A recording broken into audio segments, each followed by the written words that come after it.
أعوذ بالله من الشيطان الرجيم وإني أعيذها بك وذريتها من الشيطان الرجيم ربي أعوذ بك من همزات الشياطين وأعوذ بك ربي أن يحضرون. mbokk yi ñu ngi leen di nuyu di leen siyaare di ñëwaat ak yéen ci téereb Sëriñ Tuubaa bi nuy wax Silkul Jawaahir fi axbaari saraayir ci mbindum Sëriñ Alxaaji Mbàkke Xaadimul Xadiim. mu mel ne ñu ngi tolloon fi sëriñ bi xaadu lahu laahu maxtaaru lahu di wax ne bokk na ca naxek àdduna day rafetal ak kawam ba mu rafet mu nëbb ay coono ak i bon ci biiram ngir mën a war ko xamul ci li muy gis ci ak kawam. misaalum àdduna mi ngi mel ne màggat mu ñaaw lool ba noppi sol yére yu rafet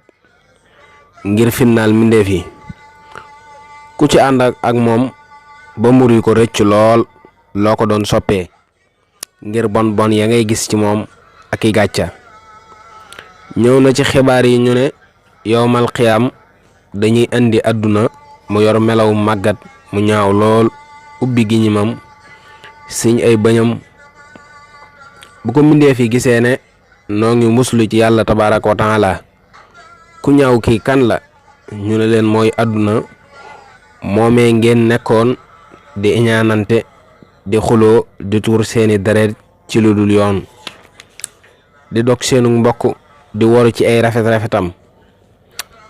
daldi koy digal mu dem sawara mu ne sama borom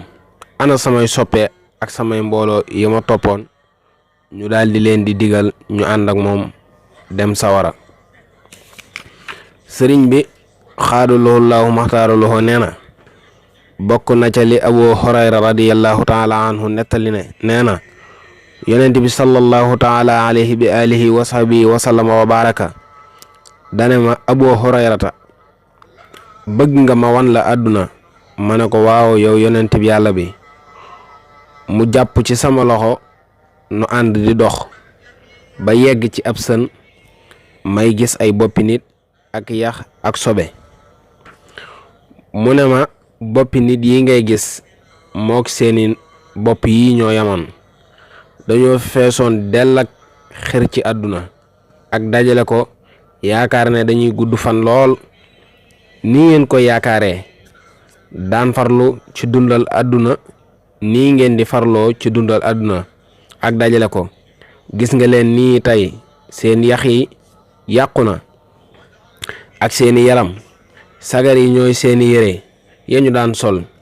di dem ci xew yi ànd ak waajtaay tey ngelaw yaa ngi leen di sànni ci sobe yi ñooy seeni lekk yu neex ya ñu daan xeexee ak di ci xëccoo